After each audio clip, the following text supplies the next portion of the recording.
Welcome to those of you who are joining us today for our special edition Lung Cancer Living Room. For those of you who aren't familiar with this programming, it is a support and education series created specifically for you by us, bringing to you live and in real time different varying aspects of lung cancer. And today we have a very special group of experts coming directly from GO2. We recognize that living with a lung cancer diagnosis can be incredibly overwhelming. As we shared in our recent living room that we just had this past Tuesday, the stress, fear, and uncertainty that comes with the experience is very, very real. And that's why we want you to know that you are not alone. Our community is here for you, and we are deeply committed to offering supportive programs that help you navigate and cope with this challenging time. But we also know that it's not just the diagnosis weighing heavily on people right now. In a recent GO2 survey, many of you shared how the current environment, especially the recent executive orders, has added an extra layer of fear, confusion, and uncertainty. These policies are impacting not only individuals and families, but also our economy, workforce, medical research, clinical trials, and access to care. We want you to know that while we continue to offer compassionate, person centered support through our patient programs, we are also actively advocating on your behalf. Our team is working diligently to educate our policymakers on how these decisions are affecting people with lung cancer, their loved ones, healthcare professionals, and researchers, and we're urging them to consider the real world impact of these changes. That's why we've organized this special living room just for you to give you an opportunity to hear directly from our health policy and research teams. And they're going to share a little bit about how we're making sure your voice and the needs of our entire community are being heard in Washington, D.C., especially during this critical time. We have with us today Shanada Monestime. She's the director of our community engaged research, Elridge Proctor, our senior director of government affairs and public policy, and Anita McGlothlin, senior director of economics and health policy. So, welcome, ladies. We couldn't be more thrilled to have you with us having this important conversation today. And we're just going to jump right in. And Shanada, I want to start with you and talk a little bit about the survey. We, as I said, launched this national survey following the recent executive orders. And can you share a little bit what motivated this effort and what stood out from its responses? Yeah, absolutely. And thanks so much for having us here, Danielle. As an organization, we started to hear concerns almost immediately after the executive orders were announced, especially from those living with lung cancer or working closely within the lung cancer community. There was a lot of uncertainty about what these changes could mean for care, for research, and even like our day-to-day stability. We felt like it was important to listen. That is a priority for us all the time, especially when we talk about our patients. So rather than make assumptions, we created a space for people to share how they were feeling in real time. The goal definitely was not about debating the policies, but to understand their perceived impact from the perspective of patients, caregivers, and professionals across the country. And while I can't go into specific findings just yet because it's under publication, one thing that certainly stood out for us was the emotional toll. Over 50% of our survey respondents explained some type of feeling anxious, uncertain, and even overwhelmed. And when you're already dealing with something as serious as lung cancer, that added layer of stress really matters. This work was really about capturing those lived experiences so that as decisions are made at the policy level, they reflect the realities of the people most affected. Thanks, Shadada. I mean, why is it so important to capture patient and caregiver perspectives, when evaluating the impact of policies like these? I think that's an excellent question because when we think about policies, yes, they're made at a national level, but their impact is felt locally, often most deeply by people who are already vulnerable. For someone living with lung cancer, even small changes to insurance policies, their insurance plans, staffing, or research funding can have a ripple effect on their care or emotional being. And by hearing directly from our patients and caregivers, we're able to ground policies and discussions in real experiences, not just the projections or the statistics. So these voices help reveal what's working, where the gaps are, and what are the unintended consequences that might be unfolding from the executive orders. Yeah, thank you. You mentioned that emotional strain was one of the most common responses. Why do you think policy changes, especially ones that aren't immediately visible, can have such a strong emotional impact on the lung cancer community? Yeah, I mean, I think that's an important point. When you're dealing with a serious illness, like we said earlier, such as lung cancer, the stability matters. People are managing complex treatment schedules, the financial stress, and the emotional weight of a diagnosis. So when policy changes happen, especially ones that affect healthcare access or research, it can really create a lot of uncertainty, even if the effects are not immediate. Just hearing that funding might be cut, right? Or that programs could be delayed or reduced, that can trigger real fear. And not necessarily because something has happened yet, but because people worry that the progress they rely on could suddenly slow down or even disappear. And in many cases, patients and caregivers have already been through so much. They are incredibly resilient, but they also need to know that the systems around them are stable and supportive. And when that starts to feel like it's at risk, the emotional response is real and completely understandable. Yeah, thank you for such a great sort of explanation of not only what we heard through the survey, but what we hear through, talking with patients through some of our other supportive programs. That fear is very, very, very real, and as you pointed out, completely understandable. Elridge, I want to jump to you regarding lung cancer research funding. What actions is go-to taking to protect and continue federal and private funding for lung cancer research, particularly considering the executive orders on potential budget cuts? Sure. And first, Danielle, I'd just like to say thank you for holding this important conversation with us. Our community is counting on research funded publicly and privately to develop new treatments to save their lives. And so we're doing everything. That's the short answer. To share more about how we've been approaching it, well, it started back with our annual March Lung Cancer Voices Summit. At that time, we focused our advocacy on securing the highest possible increases in cancer research funding across all federal agencies. Then Congress passed and the president signed a continuing resolution that applied a cut by 57% to Department of Defense's congressionally directed medical research programs, eliminating funding for the 16-year-old lung cancer research program in fiscal year 2025. Now, just to be clear, this did not eliminate the program entirely, but it did reduce and eliminated funding in this year's funding cycle. Prior to that year, and I should say last year, we had secured an additional annual $25 million for the lung cancer research program that, if we had received, would increase the total congressional investment to over $270 million to lung cancer research. And this is over the 16 years of the program. Right now, we're finding ourselves in a bit of a transition where we have to shift our focus and intensify advocacy to reverse the steep funding cuts to the lung cancer research program. And so we're actively seeking restoration of that cut. We're also seeking an increase of $60 million in fiscal year 2026 budget, which is before Congress right now. That would be implemented for next year. Our activities thus far have included numerous action alerts and information alerts that we've sent to the community. And this is our way to engage individuals that are diagnosed with lung cancer, who are survivors, family, friends, caregivers, just anyone who cares about lung cancer, in direct advocacy for the research funding.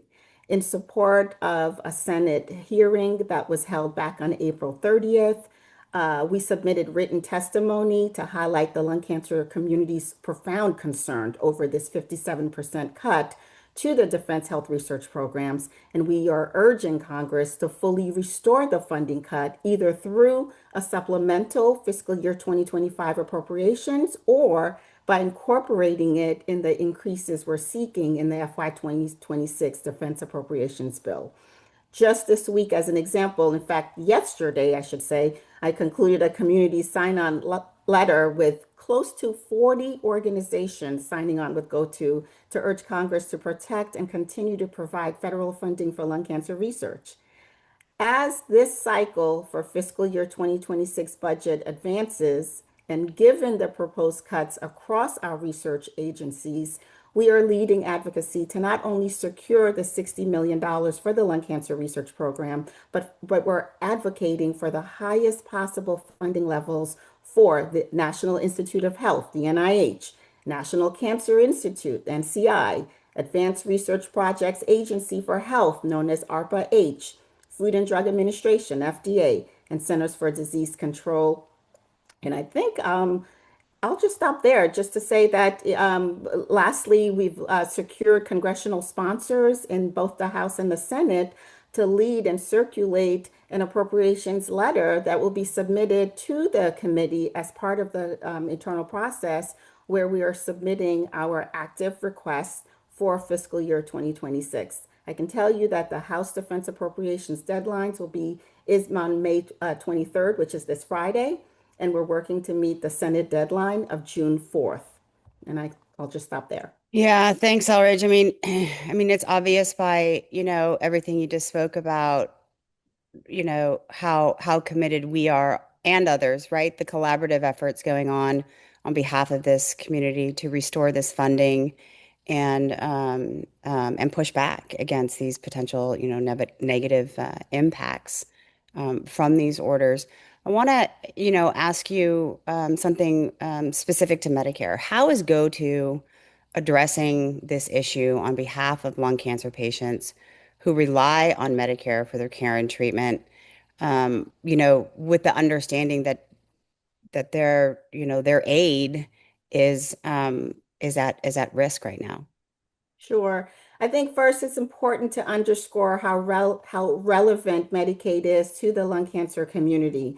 Medicaid, as we know, provides essential and affordable health care coverage to approximately 80 million Americans, and that includes low-income adults and children, and also people who have or at risk for lung cancer.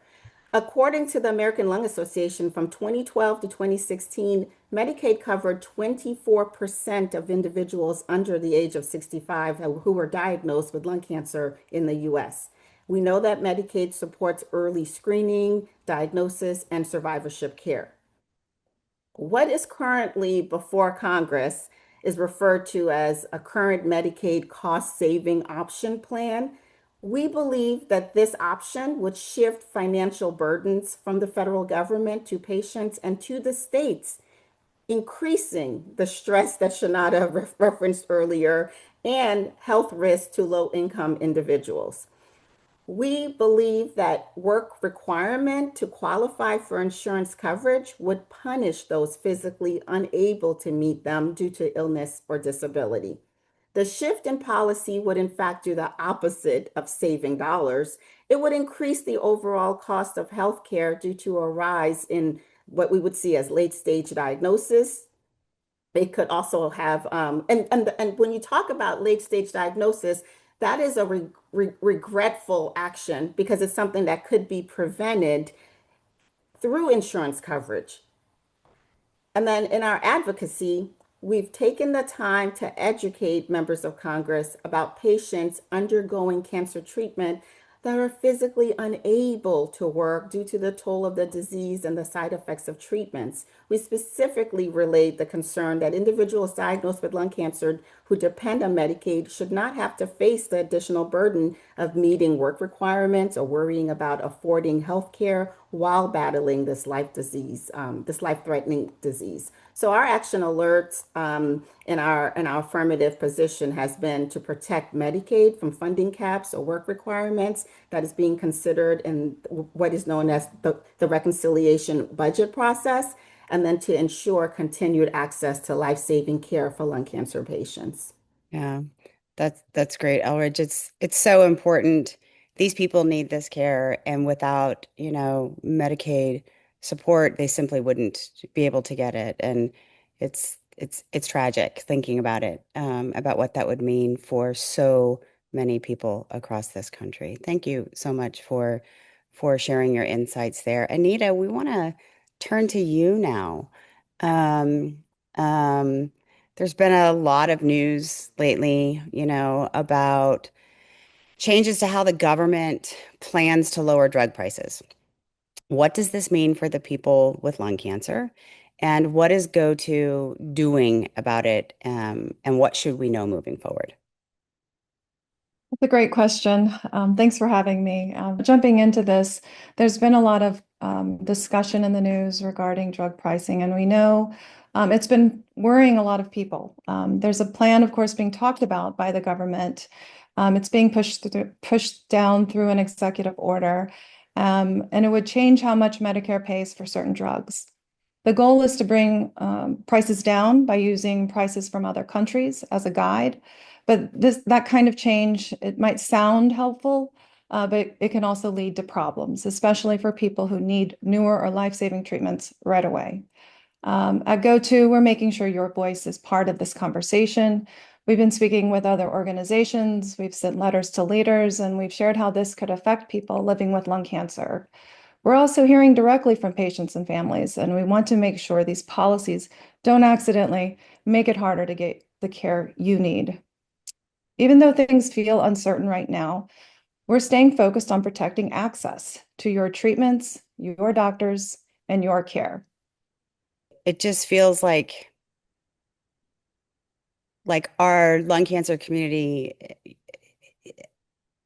the fear is real. I guess we talked about the fear and the uncertainty at the beginning of this, right? And the fear is real, especially, taking any one of these things all by itself is a big deal for a lot of people. But as you hear it through in this more comprehensive way, it becomes even more overwhelming, to think about the impact from this because this is multi-layered, right? From all of these different layers. So, Anita, while those changes are happening at the national level, there's also important work happening at the state level in each state. And that's where we've seen another big gap that you and your team are working to fix. GoTo recently reviewed every state's cancer plan. Can you talk about why that's important for people with lung cancer and what we learned? Yeah, this is really great information, and it's super important, especially now. Every state has a cancer plan that serves as a roadmap. It guides how your state would prevent, screen for, and treat cancer in your community. But here's the thing. Even though lung cancer is the #1 cause of cancer death, it's still missing or barely mentioned in a lot of these plans. While some states are doing a great job, others still have a lot of work to do. We did look at all 50 state cancer plans, plus Washington, D.C., and what we found was troubling. Most states are not including the latest lung cancer screening guidelines. Most don't talk about biomarker testing, which helps doctors match patients with best treatments. And some don't list lung cancer screening at all as a goal. This means we're missing big opportunities to catch cancer early and save lives. So now it gets even more urgent. The federal program that helps states create these plans, they may be eliminated under the proposed budget.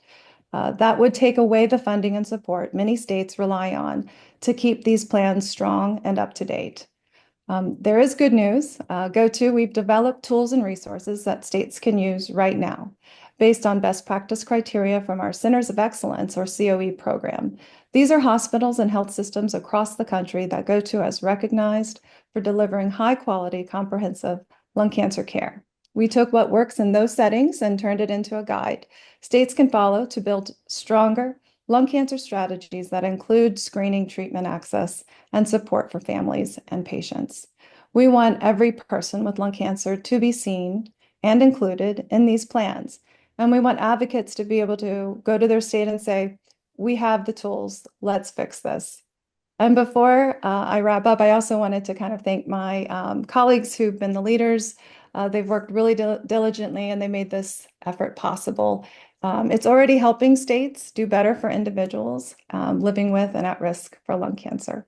Yeah, I agree with you. Shout out to Sydney and Brad. I think we just launched the interactive map, right, where folks can go and hover over and click on their own states and see what's going on there. And I think the way that it was built and presented is really shocking in some states about what is going on, and some other states are doing well. I mean, in my very personal opinion, too few. But with this type of information that we're providing here today, and with these types of tools that we're providing to the lung cancer community at large, together and collectively, our voices can affect change across all of these areas. And we're going to talk a little bit about, how people can activate and engage around some of these things at the end. But before we get to that, I want to ask each of you, what is your greatest hope that people will take away from tonight's conversation and conversations we will continue to have about this important topic? And Shanada, since we started with you, I'll start with you first. Yeah, I want our community, our lung cancer community, to know that we care about them. We just don't collect data, right? We take it a step further.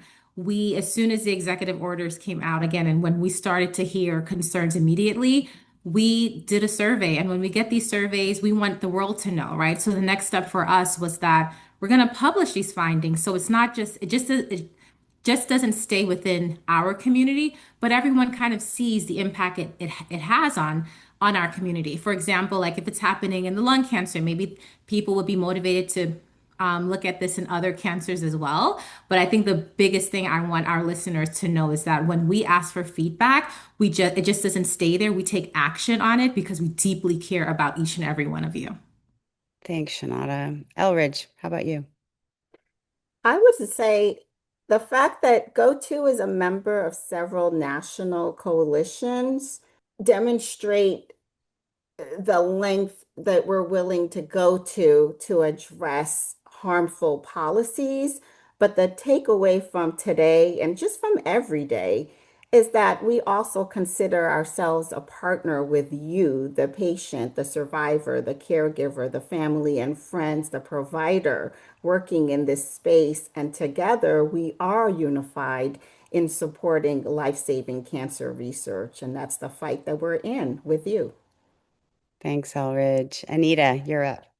I hope people leave tonight knowing their voice, it really matters. The policies we're discussing right now around drug prices and cancer plans, and then also funding cuts, they can directly impact your care. That's why we're working hard to make sure lung cancer, it's not overlooked.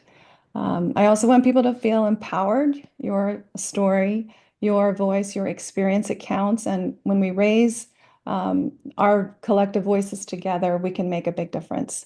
And you're not in this alone, and GoTo is here to stand with you every step of the way. Thanks, Anita. Thank you all so much for, you know, working so diligently at what you do to ensure that, we are fighting the biggest fight for our patients, regardless of where they are in their experience. It means so much, and I think this is this government affairs and health policy area is quite often not well understood, I guess, by our patient community. So you guys coming together and helping to sort of bring this down to a level that people can understand, I know is going to be incredibly meaningful to everyone. Um, so I know I said you've heard all of us sort of talk about um, how can you take action? How can you help? How can you join with us? And there's multiple ways. So Shanada started by talking about our survey. That survey remains open. We want to continue to hear from you and your experiences as we get sort of further into this new administration and the executive orders. You can obviously visit our advocacy section to learn more about our advocacy efforts and different ways that you can take action. And you can, of course, visit our website. We talked about this new state plan interactive. If you want to learn more about cancer plans in your own state, please, consider going and taking a look there. All of the links for all of these different opportunities will be provided in the video description. So we're going to make it real easy for you guys to click on them and learn more about this. And of course, anything we can do to help support you in your experience along the way, please don't hesitate to reach out to the patient support team, and we will direct you in the best way possible, regardless of where you are in your diagnosis. So thank you to all of our panelists again. Thank you to all of you listening to this special edition. And please stay tuned. As things continue to evolve, we will continue to report out to you on what we know and what we are doing. So thanks, everyone. Enjoy the rest of your day.